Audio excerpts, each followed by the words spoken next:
الحمدللہ رب العالمین والصلاة والسلام علی سید الانبیاء والمرسلین اما بعد فاعوذ باللہ من الشیطان الرجیم بسم اللہ الرحمن الرحیم قل هذه سبیلی ادعو الی اللہ علی بصیرۃ انا ومن اتبعنی وسبحان اللہ وما انا من المشرکین صدق اللہ العظیم اللہم صلی وسلم علی نبینا محمد رب اشرح لی صدری ویسر لی امری واحلل عقدۃ من لسانی یفقہوا قولی واجعل لی وزیرا من اہلی آمین یا رب العالمین۔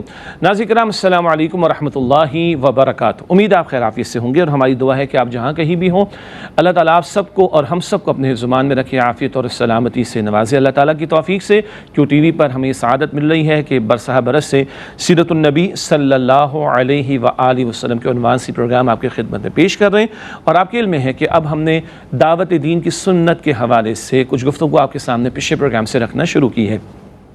ابتدا میں آج سورہ یوسف کی آیت نمبر 108 تلاوت کی گئی، آئیے اس کا ترجمہ کرتے ہیں، مختصر وضاحت بھی آپ کے سامنے رکھتے ہیں۔ سورہ یوسف کی آیت نمبر 108 میں اللہ تعالیٰ نے ارشاد فرمایا، قل اے نبی صلی اللہ علیہ وسلم فرما دیجئے، ہادہ سبیلی یہ میرا راستہ ہے، ادعو الی اللہ میں اللہ کی طرف دعوت دیتا ہوں، علی بصیرۃ پوری بصیرت کے ساتھ، انا میں بھی یہ کام کر رہا ہوں، ومن اتبعنی اور جنہوں نے میری اتباع کی، میری پیروی کی، وہ بھی یہ کام کر رہے ہیں، وسبحان اللہ اور اللہ تعالیٰ تو ہر عیب اور کمی سے پاک ہے، وما انا من المشرکین اور میں تو مشرکین میں سے بالکل نہیں ہوں۔ یہ سورہ یوسف کی آیت نمبر 108 ہے۔ سورہ یوسف معروف صورت ہے اور سیدنا یوسف علیہ السلام کا تذکرہ کر کے دراصل رسول اکرم علیہ السلام کی داستان جو ہمارے سامنے رکھی گئی ہے مکی دور پھر مدنی دور کے اعتبار سے۔ بہرحال یہ آیت ہے سورہ یوسف کے بالکل آخر میں، آیت نمبر 108، اور اللہ تعالیٰ کے رسول مکرم صلی اللہ علیہ وسلم کی 23 برس کی سنت کا یہاں پر ذکر ہے۔ آپ کو یاد ہوگا پچھلے پروگرام میں ہم ریکیپ بعد میں دے دیں گے آپ کو، وہاں بھی ہم نے اسی پر بات کی تھی کہ مستقل سنت 23 برس کی سنت رسول اکرم علیہ السلام کی، جس میں کسی مکتب فکر میں اور اہل علم میں کوئی اختلاف رائے نہیں ہے، وہ دعوت دین کی سنت ہے۔ یہاں قرآن پاک بتا رہا ہے سورہ یوسف کی آیت نمبر 108 میں کہ اللہ کے رسول علیہ السلام کو مستقل عمل کیا ہے، مستقل کام کیا ہے، مستقل ذمہ داری کیا ہے، ادعو الی اللہ میں اللہ کی طرف دعوت دیتا ہوں۔ یہ بھی بڑی اہم بات ہے۔ ہمارے آج کل دعوت کے کام میں کچھ اور چیزیں بھی شامل ہو گئیں، اللہ ہمیں محفوظ رکھے۔ کوئی اپنی ذات کی طرف بلا رہا ہے، کوئی اپنے شیخ کی دعوت دے رہا ہے، اپنے پیر کی دعوت دے رہا ہے، اپنے گروہ کی دعوت دے رہا ہے، اپنے مسلک کی دعوت دے رہا ہے، اپنے فرقے کی دعوت دے رہا ہے، کوئی کچھ اور کاموں کے لیے بھی دعوت دے رہے ہیں، مقصد کچھ اور ہوتا ہے، اپیرنٹلی کچھ اور ہوتا ہے۔ اللہ ہمیں معاف کرے، کچھ لوگ دین فروشی پر بھی لگ جاتے ہیں، دین کے نام پر پیسہ کماتے ہیں۔ اللہ ہم سب کو اس طرح کے فتنوں سے محفوظ رکھے۔ نہیں، دعوت اللہ کی طرف، اس کی عبادت کی طرف آؤ، اس کی رضا کے حصول کی کوشش کرو، اس کو راضی کرنے کی کوشش کرو، تاکہ کل اس کے سامنے جب پیش ہو تو تمہیں شرمندگی ندامت نہ اٹھانا پڑے۔ بہرحال تو ادعو الی اللہ یہ 23 برس کی سنت ہے رسول اکرم صلی اللہ علیہ وسلم کی۔ آپ فرمانے میں اللہ کی طرف بلاتا ہوں، کیسے؟ علی بصیرۃ پوری بصیرت کے ساتھ۔ بصیرت کیا ہے؟ سادہ الفاظ میں کہیں پورے یقین کے ساتھ، پورے اعتماد کے ساتھ، انگریزی میں کہیں پورے کنوکشن کے ساتھ۔ یہ دعوت کا جو کام ہو رہا ہے، میں جو دعوت پیش کر رہا ہوں پورے دلائل کے ساتھ ہے، پورے وثوق کے ساتھ پیش کر رہا ہوں، دلیل کی بنیاد پر پیش کر رہا ہوں، پورے یقین کے ساتھ پیش کر رہا ہوں، پورے اعتماد کے ساتھ پیش کر رہا ہوں۔ یہ بڑا اہم نقطہ ہے۔ آج دعوت کا کام میری اور آپ کی ذمہ داری، اللہ مجھے بھی اور آپ کو بھی، ہم سب کو اس کی توفیق عطا فرمائے، یہ ساری امت کے ذمہ کام ہے۔ دیکھیے دعوت کا کام بصیرت کے ساتھ کرنا ہے، یقین کے ساتھ کرنا ہے، اعتماد کے ساتھ کرنا ہے، دلائل کے ساتھ کرنا ہے، وثوق کے ساتھ کرنا ہے، کنوکشن کے ساتھ کرنا ہے۔ کیا مطلب؟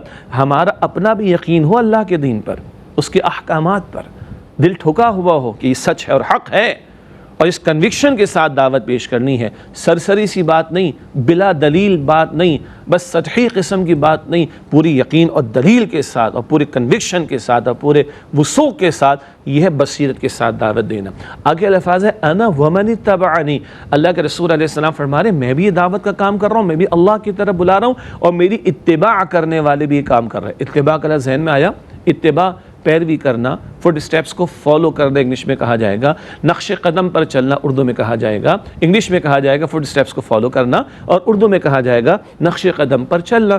اچھا، ایک اور آیت آپ کو یاد آتی ہوگی اور آ رہی ہوگی، سورہ آل عمران کی آیت نمبر 31، سورہ آل عمران آیت نمبر 31 اتباع کا ذکر آتا ہے۔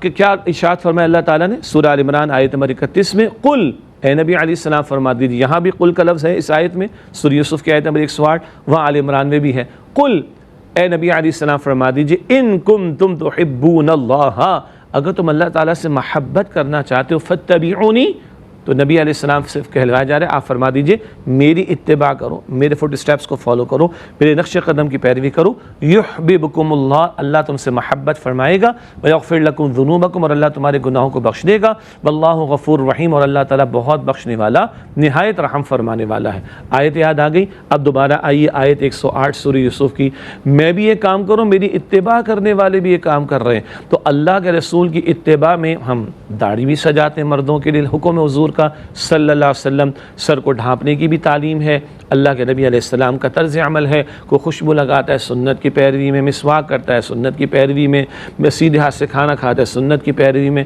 سب اجر و ثواب کا باعث باتیں، نبی علیہ السلام کا ایک ایک عمل، ایک ایک سنت قیمتی ہے۔ البتہ انگریزی میں ہم کیا کہتے ہیں؟ Never settle for the less, nurse کرتا ہوں، پچھلے پروگرام میں بھی ذکر کیا گیا تھا، rather go for the best, بھائی خوب سے خوب ترین کی تلاش کرو۔ تو اتباع رسول کا سب سے بڑا میدان دعوت الی اللہ کا کام ہے، جو 23 برس کا کام ہے رسول اکرم صلی اللہ علیہ وسلم کا، اور کیا کہلوایا جا رہا ہے؟ قل ھذہ سبیلی ادعو الی اللہ علی بصیرۃ انا ومن اتبعنی، اے نبی علیہ السلام فرما دیجیے یہ میرا راستہ، یہ میرا طریقہ، یہ میرا عمل ہے، میں اللہ کی طرف دعوت دیتا ہوں پوری بصیرت، پوری یقین اور وثوق اور اعتماد کے ساتھ، میں بھی یہ کام کر رہا ہوں اور میری اتباع کرنے والے بھی یہ کام کر رہے ہیں۔ تو وقت فرصت ہے کہاں؟ کام ابھی باقی ہے، نور توحید کا اتمام ابھی باقی ہے، اور یہ ذمہ داری ہماری ہے۔ اب میری اور آپ کی ذمہ داری ہے کہ اللہ کے رسول علیہ السلام کی اتباع کرتے ہوئے پورے کے پورے دین کی دعوت دوسروں کے سامنے پیش کریں، خود بھی اپنا عمل اچھا کریں، یہ ذکر پہلے بھی آیا تھا، آئندہ بھی آئے گا، مگر اب یہ دعوت دین کا کام کرنا یہ اتباع رسول صلی اللہ علیہ وسلم کا تقاضا ہے۔ یہ تو آج کی آیت کریمہ جس کا ہم نے انتخاب کیا، سورہ یوسف کی آیت نمبر 108، اس کے حوالے سے چند باتیں ہم نے آپ کے سامنے رکھی۔ اب چلتے ہیں ریکیپ کی طرف۔ آپ کو یاد ہے کہ پچھلے پروگرام میں ہم نے آغاز کیا تھا دعوت دین کی سنت کے بیان کے حوالے سے، وہاں بھی یہ بات ذکر کی گئی تھی، یہ 23 برس کی مستقل سنت ہے، اور اللہ کے نبی علیہ السلام کی دعوت توحید ہے، البتہ توحید اپنی تفصیلات کے ساتھ، عقیدے کی توحید، فکر کی توحید، عمل میں توحید، گھر میں توحید، معاشرے میں توحید، نظام میں توحید۔ سبحان اللہ، آئندہ گفتگو آتی رہے گی۔ توحید عملی کا بیان تو بہت کم ہے آج کل ہمارے ہاں، عقائد کی بحثوں میں بال کی کھال کی بھی کھال نکالنے میں لگ گئے، اور عمل کے میدان کے اندر کافرانہ روش، باغیانہ روش، منافقانہ روش وہ ہمارے معاشرے میں عام ہے، اللہ معاف کرے۔ تو توحید فقط عقائد کی چند گتھیاں سلجھانے ہی کا نام نہیں ہے، توحید اپنانے کا نام ہے، انفرادی سطح پر بھی، گھر میں بھی، معاشرے میں بھی، اور نظام کی سطح پر بھی۔ اللہ ہم اس کی توفیق عطا فرمائے۔ بہرحال تو پچھلے پروگرام میں دعوت توحید کا تذکرہ بھی تھا، پورے کے پورے دین کی دعوت پیش کرنی۔ اسلام مکمل ضابط حیات ہے، یہ انگریزی والا ریلیجن نہیں ہے۔ انگریزی والا ریلیجن تو بیچارہ بڑا ہی یتیم ہے، ہاں چند چیزیں اس کے پاس افراد کو انفرادی سطح پر دینے کے لیے۔ اسلام دین ہے، سسٹم آف لائف ہے، کوڈ آف لائف ہے، نظام زندگی ہے، زندگی کی تمام گوشوں کے لیے، چاہے وہ باطن ہو یا ظاہر، عقائد ہو یا اعمال، انفرادی زندگی، اجتماعی زندگی، گھر ہو یا کاروبار، معاشرت ہو یا معیشت، سیاست ہو یا عدالت یا ریاست، اسلام تو سب کے لیے رہنمائی دیتا ہے، تو پورے دین کی دعوت دینی ہے۔ قرآن حکیم کو دعوت دین کا ذریعہ بنانا، اس پر بھی ہم نے پچھلے پروگرام میں بات کی تھی، اور آخری نقطہ پچھلے پروگرام میں یہ تھا کہ محض دعوت نہیں دینی، کردار کی گواہی پیش کرنی۔ 40 سال تک رسول اکرم صلی اللہ علیہ وسلم کے کردار کی گواہی پیش ہوئی، پھر اقرأ بسم ربک الذی خلق، پھر دعوت دین کا کام شروع ہوا۔ یہ بہت اہم نقطہ ہے، اور ہمیں توجہ کرنی چاہیے کہ ہمارے قول اور فعل میں تضاد نہ ہو، بلکہ اللہ تعالیٰ ہمیں توفیق دے کہ ہمارے قول اور فعل میں مطابقت ہو، ریکنسیلیشن ہو۔ یہ ریکیپ ہوا پچھلے پروگرام کا۔ آج اسی موضوع کو آگے بڑھائیں گے، دعوت دین کی سنت کے موضوع کو، اور آج بھی 5 باتیں میں آپ کے سامنے رکھنا چاہوں گا انشاءاللہ تعالی۔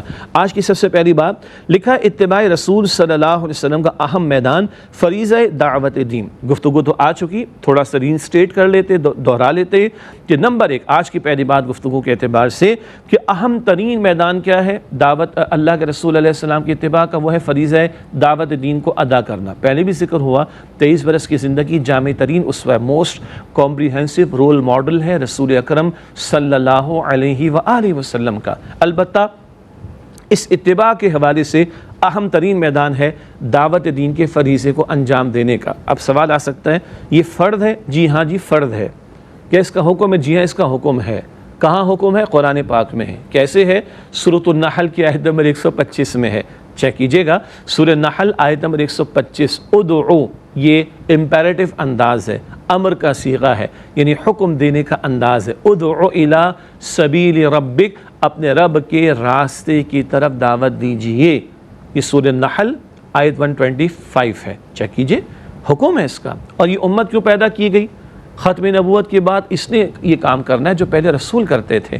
ختم نبوت کے بعد ہم پر دوہری ذمہ داری ہے، ہم خود بھی اللہ کے دین پر عمل کریں اور دوسروں کو اس کی دعوت پیش کریں۔ اسی کام کے لیے امت کو کھڑا کیا گیا۔ قرآن پاک ہمیں بتاتا ہے، سورہ آل عمران آیت نمبر 110، اللہ تعالیٰ نے فرمایا کہ کنتم خیر امت اخرجت للناس، تم بہترین امت جنہیں لوگوں کے لیے برپا کیا گیا، تمہیں دوسروں کے لیے بھی کھڑا ہونا ہے۔ تأمرون بالمعروف وتنہون عن المنکر، تم معروف کا حکم دو گے، منکر سے روکو گے۔ آئندہ یہ گفتگو آئے گی، پہلے ہی حضور کا کام تھا صلی اللہ علیہ وآلہ وسلم، اب ختم نبوت کے بعد یہ امت مسلمہ کی ذمہ داری۔ تو جی ہاں، یہ ذمہ داری ہے ہماری، یہ فرض ہے ہمارا، یہ لازم ہے ہم پر، یہ انیویٹیبل ہے، یہ رسپانسبلٹی، یہ obligation ہے ہمارا۔ کیوں؟ امت کھڑی اسی کام کے لیے کی گئی۔ پہلے رسول آتے تھے، پیغام پہنچاتے تھے، دعوت دیتے تھے، اب رسولوں کا معاملہ سلسلہ ختم ہو گیا، ختم نبوت ہو گئی، تو اب اس امت کی ذمہ داری ہے۔ تو اتباع رسول صلی اللہ علیہ وسلم کا سب سے بڑا میدان کیا ہے؟ وہ فریضہ دعوت دین کو ادا کرنا۔ اللہ تعالیٰ مجھے آپ کو ہم سب کو اس کی توفیق عطا فرمائے۔ دوسرا نقطہ، حسن اخلاق سے دل جیتنا، یہ بہت پیاری بات ہے، بہت پیاری بات ہے، اور اس کی آج ہمارے بڑی کمی پائی جاتی ہے۔ محض الفاظ پڑھ دینا، محض گفتگو کر لینا، محض واعظ کر دینا، محض ایک ایڈمونیشن کر دینا، محض ایک اسپیچ دے دینا، محض خطاب کر دینا، کرنے کا کام ہے، کافی نہیں ہے۔ اگلے کے دل کو جیتنا ضروری ہے۔ بڑا پیارا واقعہ ہے سیدنا بلال رضی اللہ تعالیٰ عنہ کے تعلق سے۔ آپ کو معلوم ہے نا، غلام تھے اور بڑا ظلم و ستم ان پر ہوتا تھا۔ غلاموں کو تو زمانے میں معاشرے میں انسان سمجھا ہی نہیں جاتا تھا، جانوروں سے بدتر ان کی زندگی تھی، معاذ اللہ۔ ایک مرتبہ رسول اللہ صلی اللہ علیہ وآلہ وسلم حضرت بلال کے پاس تشریف لے گئے، اور وہ چکی پیس رہے تھے، مشقت اٹھا رہے تھے۔ رسول اللہ صلی اللہ علیہ وسلم نے فرمایا، بلال تم تھک گئے ہوگے، آرام کر لو، میں تمہاری چکی پیس دیتا ہوں۔ اللہ، کتنے آرام سے میں نے بات بیان کر دی۔ میں خود بھی سوچتا ہوں کہ کیا آج میرے کردار میں ایسی گواہی موجود ہے، کوئی شائبہ بھی ہے، کوئی نقطہ بھی نظر آتا ہے؟ اے بلال تم تھک گئے ہوگے، تم آرام کر لو، میں تمہاری چکی پیس دیتا ہوں۔ مجھے بتائیے اس دن بلال کس کے ہو گئے؟ رسول اللہ علیہ السلام کے ہو گئے۔ جس معاشرے میں غلام کی حیثیت نہیں، جس معاشرے میں غلام کو جانور سے بدتر سمجھا جاتا ہو، جس معاشرے میں غلام کے کوئی رائٹس نہیں تھے، کوئی حقوق نہیں تھے، کوئی اگر مارتا تھا غلام کو تو کوئی اس کو کچھ کہتا نہیں تھا، اس آقا کو کیوں؟ بھئی اس کا غلام ہے، جو چاہے سو کرے، مارے پیٹے، کھلائے نہ کھلائے، بھوکا رکھے، کوئی رائٹ ہی نہیں تھا۔ اس معاشرے میں رحمت للعالمین صلی اللہ علیہ وسلم کیا فرما رہے؟ تم تھک گئے ہوگے بلال، تم آرام کر لو، میں تمہاری چکی پیس دیتا ہوں۔ دل جیت لیا نا؟ تبھی یہی بلال ہیں، کلمہ پڑھا جب، اور جب سینے پر بھاری پتھر رکھا جاتا ہے، اللہ اکبر، کتنے آرام سے واقعہ بیان کر دیتے ہیں۔ تپتی ریت پر اور اوپر تپش مارتا ہوا سورج، سینے پر بھاری پتھر، اور بلال کہتے ہیں احد احد، ایک اکیلا اللہ سبحانہ و تعالیٰ، اس کا کوئی شریک نہیں۔ بلال جان دینے کو تیار ہیں، محمد مصطفیٰ علیہ السلام نے جو کلمہ پڑھا جس کو چھوڑنے کو تیار نہیں۔ دل جیتنا ہوتا ہے۔ اللہ دلجوئی والا انداز مجھے اور آپ کو بھی اختیار کرنے کی توفیق دے، جن پر ہمیں دعوت کا کام کرنا، جن کے سامنے دعوت پریزنٹ کر رہے ہیں، جن سے ہمارا معاملہ ہے، اگر دلجوئی ہوگی، خوشی غمی میں شریک ہونا، مشکلات میں ان کے کام آنا، دو اچھے بول کہہ دینا، ان کے کام آنا، یہ دل جیت کر دعوت کا کام کرنا آسان ہو جاتا ہے۔ یہ سنت ہے رسول اکرم صلی اللہ علیہ وسلم کی۔ تیسرا پہلو اور تیسری بات آج کی، دعوت میں نرمی کا پہلو۔ اللہ کے پیارے رسول علیہ السلام رحمت للعالمین ہیں اور سب سے اچھے انداز سے کلام کرتے تھے۔ اللہ کے نبی کا چہرہ بڑا مسکراتا تھا صلی اللہ علیہ وسلم۔ ہاں، اللہ کا حکم ٹوٹتا تو امت کی ماں اما عائشہ صدیقہ رضی اللہ تعالی عنہا فرماتی ہیں، جب اللہ کی حدود میں سے کوئی حد ٹوٹتی، جب اللہ کا کوئی حکم ٹوٹتا تو سب سے بڑھ کر غصہ اللہ کے رسول کو آتا صلی اللہ علیہ وسلم۔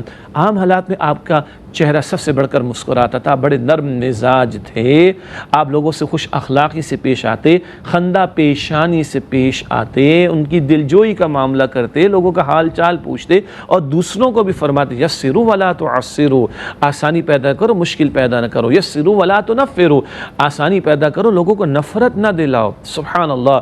تو قرآن کریم بھی بڑا پیارا ایک مقام ہے، حضرت موسیٰ علیہ السلام، حضرت حضرت ہارون علیہ السلام ان دونوں کو اللہ بھیج رہا ہے فرعون کی طرف، فرعون جیسا ظالم اور جابر، اللہ اکبر، اور موسیٰ علیہ السلام رسولوں میں جلال کے اعتبار سے بڑی انتہا پر ہیں، کہاں موسیٰ علیہ السلام کا جلال اور کہاں فرعون کا ظلم اور ستم اور جبر اور خدائی تک کے دعوے اور سرکشی اور بغاوت۔ اللہ تعالیٰ ہارون علیہ السلام اور موسیٰ علیہ السلام کو فرماتا ہے فَقُولَا لَهُ قَوْلًا لَيِّنًا، اے ہارون اے موسیٰ تم دونوں جاؤ لیکن لینا، نرمی سے بات کرنا۔ وہ قاعدے میں ہم نے پڑھا نا بچپن میں، اب چھوٹے بچے پڑھتے ہیں حروف لین، با واو زبر بو، با یا زبر بئی، تا واو زبر تو، تا یا زبر تی، لین، نرمی سے پڑھنا۔ اللہ نے لفظ استعمال کیا سورہ طٰہٰ میں ہے فَقُولَا لَهُ قَوْلًا لَيِّنًا، تم دونوں جاؤ اے موسیٰ اور ہارون علیہ السلام، کس کے پاس؟ فرعون کے پاس، اور اس سے کہنا نرمی کی بات۔ تو دعوت کا کام جب بندہ، دعوت دین کی بات، قتال کا مرحلہ بعد میں، دعوت دین کا مرحلہ ہو تو فرعون جیسے شخص سے بھی نرمی اختیار کرنے کو موسیٰ علیہ السلام سے کہا جا رہا ہے، تو باقی اور فرعون سے بڑھ کر کوئی ظالم و جابر ہوگا، اور موسیٰ علیہ السلام سے بڑھ کر کوئی جلالی انداز والے رسول، اللہ اکبر کبیرہ، نہیں، نرمی کا معاملہ۔ یہ تیسرا نقطہ ہے کہ دعوت میں نرمی کا پہلو۔ چوتھا نقطہ، دعوت میں تدریج کا پہلو۔ یہ بھی ایک بڑا موضوع ہے، یہ بڑے موضوعات ہیں، ہم تو اشارے کر رہے ہیں آپ کے سامنے۔ تدریج سے مراد کیا ہے؟ ایک دن میں تو اللہ تعالیٰ نے قرآن پاک بھی نازل نہیں فرمایا، ایسے ہی ہے نا۔ مکی دور کو دیکھیں تو وہ صورتیں، 2/3 قرآن، 2/3 آف دا قرآن، 2/3 قرآن جو ہے وہ مکی صورتوں پر مشتمل ہے۔ توحید کا تذکرہ، آخرت کا تذکرہ، رسالت کے ذمے، رسولوں کے واقعات، چند احکامات مکی دور میں، لیکن اکثر بیان ایمانیات کا، آخرت کا۔ دل نرم ہوں گے تو قبول کرنا آسان ہوگا، آخرت کی فکر پیدا ہوگی، عمل میں آگے بڑھیں گے، گناہوں سے اپنے آپ کو بچائیں گے۔ تو تدریج، ایمان پہلے بنا پھر احکام کا تقاضا بھی آیا۔ ایک تو تدریج یہ ہے۔ ایک مرتبہ رسول اللہ علیہ السلام نے حضرت معاذ بن جبل رضی اللہ تعالیٰ عنہ کو یمن کی طرف ذمہ دار بنا کر بھیجا، تو فرمایا پہلے توحید کی دعوت دینا، قبول کر لیں، پھر نماز سکھانا، مانے تو پھر زکوٰۃ کی طرف جانا۔ یہ ہے تدریجاً۔ ہمارے بعض مرتبہ کیا ہوتا ہے، ہم جیسے لوگوں کو کچھ لوگ انوائٹ کرتے ہیں، جی گفتگو کرنی ہے، اور 1 مہینے پہلے سے انویٹیشن آتا ہے، یا کبھی 4-5 مہینے پہلے، اور درمیان میں 6, 8, 10, 15, 20, 25, 30 مرتبہ بھائی یہ بھی بیان کرنا ہے، یہ بھی بیان کرنا ہے، پردے کی بات بھی کرنی ہے، سود کے خلاف بھی بات کرنی ہے، بچے ماں باپ کے نافرمان ہیں، شوہر بیویوں کے ساتھ ظلم کرتے، پڑوسی کا حق ادا نہیں کرتے، رشتہ دار کا حق ادا نہیں کرتے، نمازوں کو ضائع کرتے ہیں، اور فلمیں ڈرامے ناچ گانے بھی دیکھتے ہیں، یہ بھی بیان کیجیے گا، یہ بھی۔ اور بھائی ہم کہتے ہیں یا تو آپ نے ہمیں نہیں بلانا، یا آئندہ ان کو کبھی نہیں بلانا۔ 1 گھنٹے میں، آدھے گھنٹے میں تو اللہ تعالیٰ نے قرآن نہیں نازل فرمایا، آپ چاہتے ہو کہ سارے کا سارا دین ایک ہی رات میں بیان کر دیا جائے؟ How is it possible? It is in natural, اور ان نیچرل سے بڑھ کر یہ سنت کے خلاف ہے۔ تو تدریجاً، گریجولی بات آگے رکھنی چاہیے۔ 5ویں اور آخری بات ہے، وہ ہے دعوت میں مدعو کے فہم کی رعایت۔ دعوت میں مدعو کے فہم کی رعایت۔ مدعو جس کو ہم دعوت دے رہے ہیں، جس کو ہم کو سمجھانا چاہ رہے ہیں، بتانا چاہ رہے ہیں، اللہ کی طرف بلانا چاہ رہے ہیں، دین کی بات پہنچانا چاہ رہے ہیں، تو جس کو جو ایڈریسی انگلش میں کہیں گے، اس کے فہم کی رعایت رکھنا۔ رسول اکرم صلی اللہ علیہ وسلم نے فرمایا کلموا الناس علی قدر عقولہم، لوگوں سے کلام کرو ان کے عقل اور فہم کے مطابق۔ معلوم ہوا کہ سامنے والا سادہ سا بندہ ہے، زیادہ پڑھا لکھا نہیں، اور ہم انگریزی جھاڑنا شروع کر دیں اس کے سامنے، یا کسی اور زبان میں کچھ الفاظ کہہ دیں۔ سامنے والا بندہ سادہ سی زبان سمجھتا ہے، ہم فلسفیانہ بحث اس کے سامنے رکھنا شروع کر دیں۔ سامنے والا دیہاتی بندہ ہے، ہم شہر کی بلند و بالا عمارات اور دیگر مثالیں اس کے سامنے دینا شروع، اس کو سر سے گزر جائے گی بات۔ تو اگلے کی ذہنی کیفیت اور فہم کا بھی لحاظ رکھ کر بات کرنی چاہیے۔ ناظرین کرام، آج ہم نے دعوت دین کی سنت کے تعلق سے 5 باتیں آپ کے سامنے رکھیں۔ آج کا سبق ریکیپ سارٹ آف کہہ دیجئے، یا ٹیک اوے لیسنس کہہ دیجئے۔ پہلی بات کیا تھی؟ 23 برس کی سنت ہے دعوت دین کی سنت، آج وہ ہمارا فرض ہے، اور میں امتی ہوں، آپ امتی ہیں۔ سچی بات، امتی وہی ہوگا جو امت والا کام کرے۔ یہ صرف کسی QTV چینل کا یا مسجد کے امام صاحب کا، کسی دینی جماعت کا کام نہیں، فلاں عالم مفتی صاحب کا کام نہیں۔ علم دین، مسائل، فتویٰ، وہ گہرا کام ہے۔ دعوت دین سارے مسلمانوں کا کام ہے، ہم سب نے کرنا ہے، پہلی بات۔ دوسری بات، حسن اخلاق سے دل جیتنا۔ تو آج ہمارے چہروں کو دیکھ کر گھر والے ڈرتے تو نہیں ہیں، ہم سے دیکھ کر لوگ بھاگ تو نہیں جاتے؟ چیک کر لیں، حسن اخلاق سے دل جیتیں گے تو دل میں جا کر بات بھی اثر کرے گی انشاءاللہ۔ نمبر 3، دعوت میں نرمی کا پہلو۔ جنگ ہوگی تو دیکھی جائے گی، قتال ہوگا دیکھا جائے گا، دعوت کے کام میں لینا، نرمی کے انداز سے گفتگو کرنا۔ چوتھی بات، تدریجاً، درجہ بدرجہ۔ اگلے کی نماز کا ہی معاملہ ابھی سیٹل نہیں ہے، اور ہم بلند و بالا اس سے نوافل کے تقاضے کرنا شروع کر دیں، بھائی تہجد بھی پڑھنی، وہ بھائی فرض پہلے، پھر نفل کی بات آئے گی۔ تدریجاً تعلیم دینا۔ اور 5ویں بات تھی کہ سامنے والے کی جو فہم اور ذہنیت ہے اس کا بھی لحاظ رکھتے ہوئے اس کی سطح پر آ کر کلام کرنا، اس کی پچ پر آ کر بات کرنا، اس کی کیمسٹری کو سمجھتے ہوئے بات کرنا، یہ بھی سنت رسول علیہ السلام سے ہمیں تعلیم ملتی ہے۔ اللہ تعالیٰ مجھے اور آپ کو دعوت دین کی سنت پر عمل کرنے کی توفیق عطا فرمائے۔ ناظرین کرام، اسی کے ساتھ اجازت چاہتے ہیں، انشاءاللہ اگلے پروگرام میں آپ سے ملاقات ہوگی۔ دعا ہے اللہ تعالیٰ میری، آپ کے، ہم سب کے تمام مسلمانوں کی مغفرت فرمائے اور ہمیں رسول اکرم صلی اللہ علیہ وسلم کی اتباع کی توفیق عطا فرمائے۔ آمین یا رب العالمین۔ وآخر دعوانا ان الحمد للہ رب العالمین، والسلام علیکم ورحمۃ اللہ وبرکاتہ۔